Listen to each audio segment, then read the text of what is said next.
Namaste.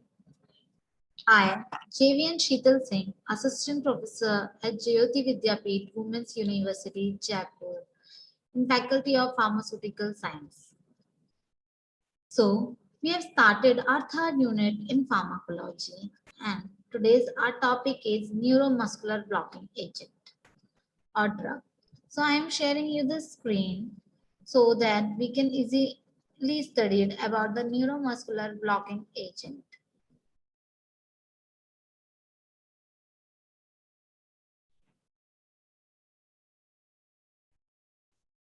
So, let's start our first topic, neuromuscular blocking agent or the drugs.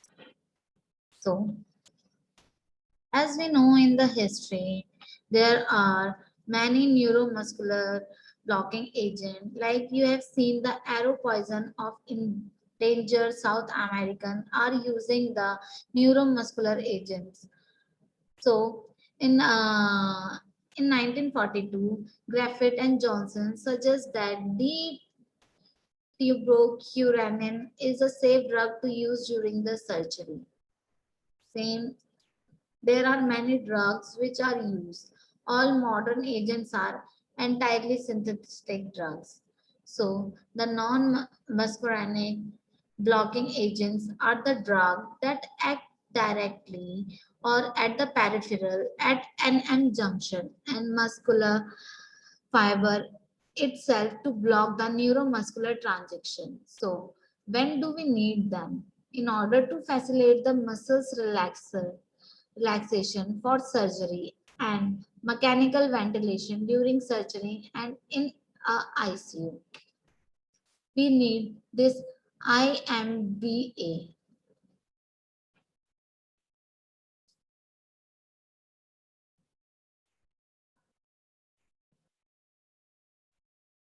So you can see this is the axon, it is the nerve terminal of the synaptic nerve.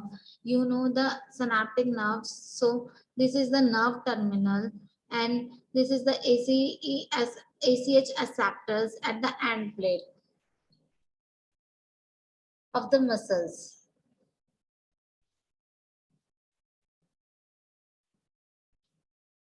So the neuromuscular junction first, association between a motor neuron and the muscle cells. So this is the motor neuron and this is the muscle cell.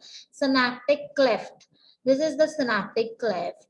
The cell membrane of the neuron and the muscle fiber are separated by an arrow of 20 nm gap. That is known as synaptic cleft, this gap. The neurotransmitter responsible for neurotransmission at neuromuscular junction is acetylcholine. It is synthesized in the cytoplasm by combination of choline and coenzyme A with the help of choline acetyl transferase. These synthesize acetylcholine stored in vesicles. A single vesicle contains about quantum of ACH. So as you can see this diagram, as a nerve action potential depolarize is terminal and influx of calcium ion through the voltage gate calcium channel into the nerve cytoplasm allows storage vesicle to fuse with the terminal plasma membrane and release their content. The ACH molecule diffuse across the synaptic cleft to bind with the nicotinic cholinergic receptor on a specialized portion of the muscles membrane at the motor end plate. Each neuromuscular junction contains approximately 5 million of these receptors. Among these, minimum 50,000 receptors required to be activated for normal muscles contraction. Now, the structure of ACH receptor. Each ACH receptor in the neuromuscular junction normally consists of 5 protein subunits, 2A subunit and single beta, gamma and theta subunit. Only the two identification alpha subunit are capable of binding ACH molecule. If both bindings are site are occupied by the ACH, a conformation change in the subunit take place. Briefly, 1 ms open an ion channel in the core of the receptor. The channel will not open if ACH bind on only one side.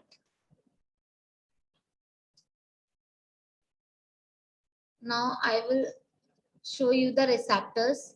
You can see this diagram. So this is the diagram of the receptor. You can see this diagram.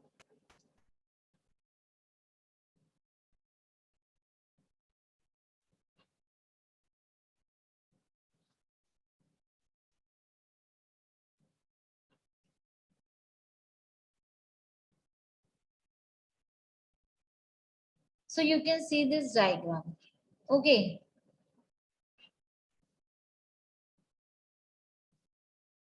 Yeah.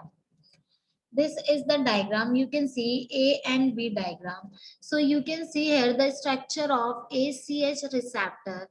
Note the two alpha subunit that actually bind with the ACH. And the center channel is B or the beta, we can say. Binding of and in the B, you can see the binding of ACH to the receptor on muscles and plate cause the channel open and iron influx. So you can see here the binding with the ACH receptor on the muscles and plate cause this channel to be open and iron influx take place through this channel. Now, another isoform of ACH contain a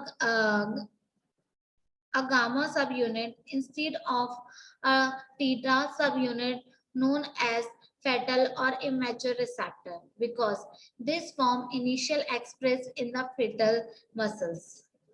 It also offers reference to an intrajunctional receptor. Cautions flow through the open ACH receptor channel, sodium and the calcium in and potassium out. So you can see here, the potassium is out and the sodium and calcium is in, generating an end plate potential. When enough receptors are occupied by ACH, the end plate potential will be sufficient strong to depolarize the pre-junctional membrane.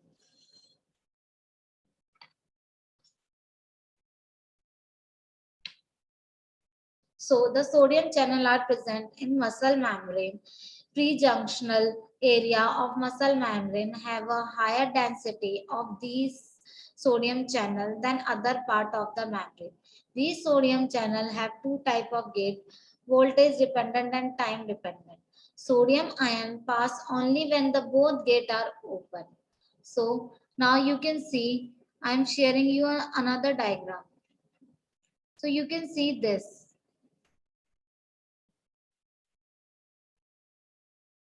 Yeah. So you can see this.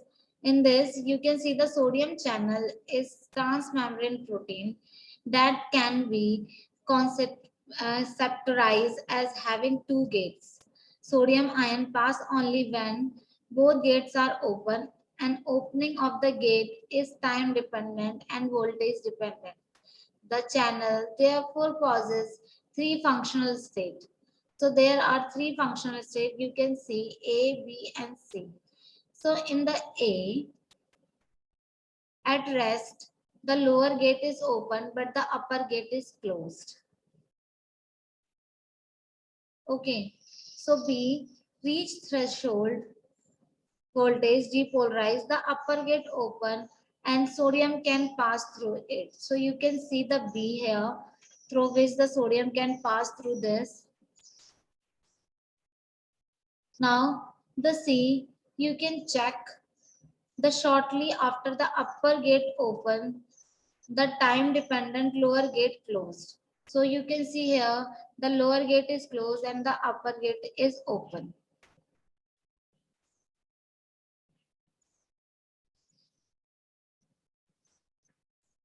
Sorry. So with the opening of sodium channel and entry of the sodium calcium ion released from the sarcoplasmic reticulum, the intracellular calcium allow the contractile protein actin and myosin to interact, bring about the muscles contraction.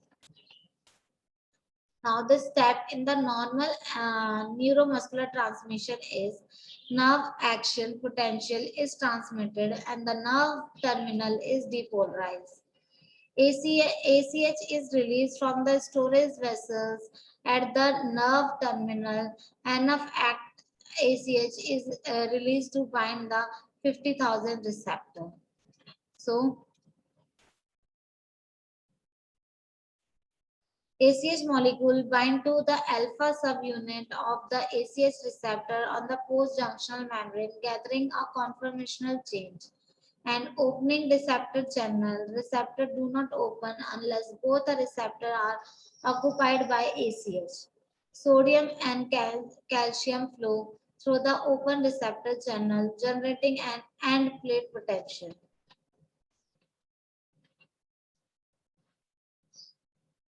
When between 5% and 20% of the receptor channel are open and the threshold potential is reached, voltage gated sodium channel within the pre-junctional portion of the muscle's membrane open. When a threshold voltage is developed across them, a muscle action potential map is generated. ACH is rapidly hydrolyzed into the acetate and choline by the substance-specific enzyme acetylcholinesterase. After unbinding ACH, the receptor ion channel close, permitting the end plate to repolarize. Calcium is resubsequenated in the sarcoplasmic reticulum and the muscle cell relaxes. Now, let's see the classification, mechanism, and duration of action. First, for the depolarization, it is short acting. An example in this is succinyl chloride.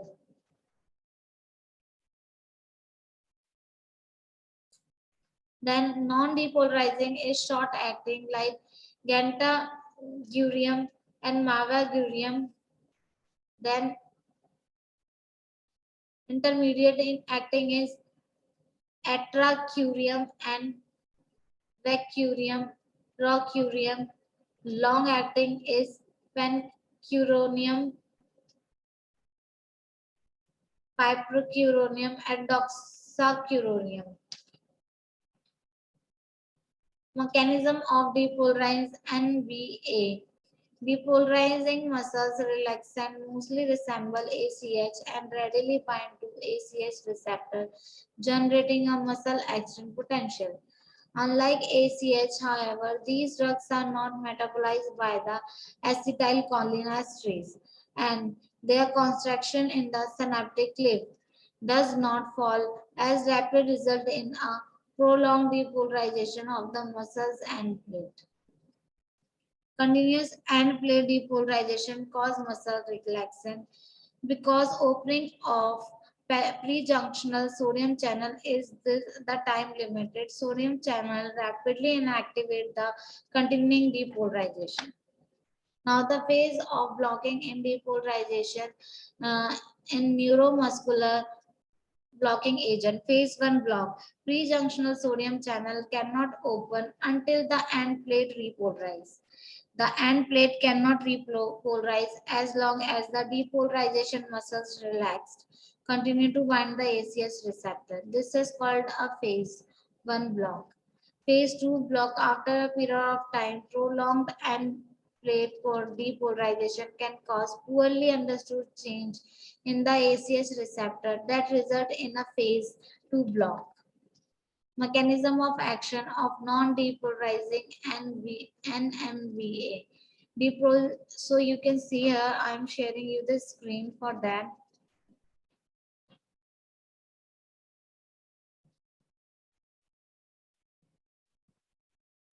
So you can see here the mechanism of action of non-depolarizing NVA, depolarizing muscles relaxant, first and then it compete with the antagonist, then you can see the incapable of inducing the conformational change and the channel is open, which is ion channel.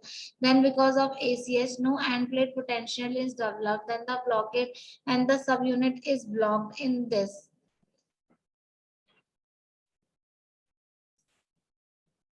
So the interference with the function of the ACS receptor without acting as the antagonist of the agonist. Interfere with the normal function of the ACR receptor binding site or with the opening and closing of the receptor channel. The inhalation anesthetic agent, local anesthetic and catechalamine are just few examples. Hope you will understand this. So for any query, you can comment below. Thank you and namaste.